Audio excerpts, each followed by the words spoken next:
as we commemorate Sabasaba, which is itself not even a national holiday.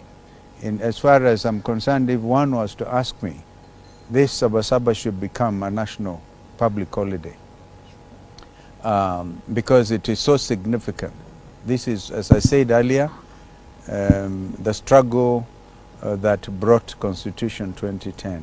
But this struggle now has been heightened by the Gen Z revolution.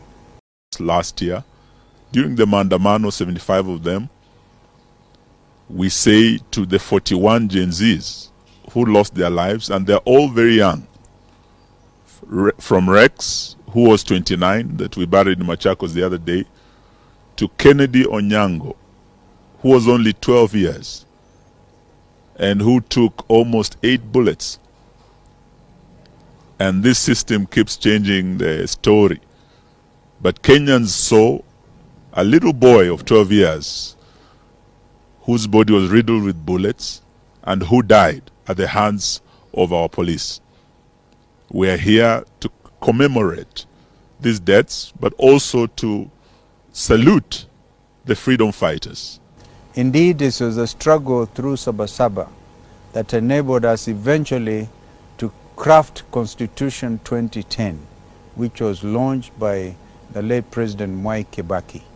And since that time, this country has been on paper a democracy. We ask ourselves on this Sabasaba day, is it still a democracy? Now, a latter day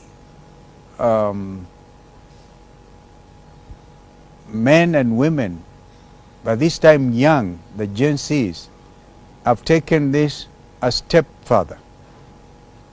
As we commemorate Sabasaba, which is itself not even a national holiday, as far as I'm concerned, if one was to ask me, this Sabasaba should become a national public holiday because it is so significant. This is, as I said earlier, the struggle that brought Constitution 2010. But this struggle now has been heightened by the Gen Z revolution.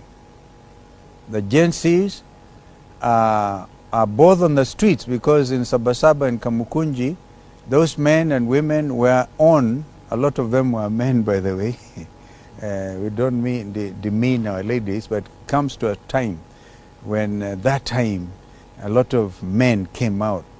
But this time it's a lot of young women who are online and on the streets.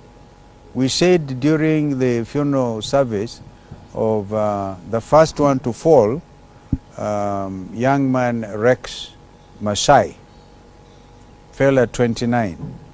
And we have realized between Rex and the young man Onyango's 12 years, a lot of them are young people between the ages of 18 and 23 or thereabouts.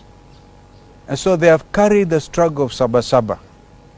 And today, as they gather in the streets of Nairobi or wherever they are, we want them to know that Azimio la Umoja One Kenya leadership stands with them. It is apology time to this country.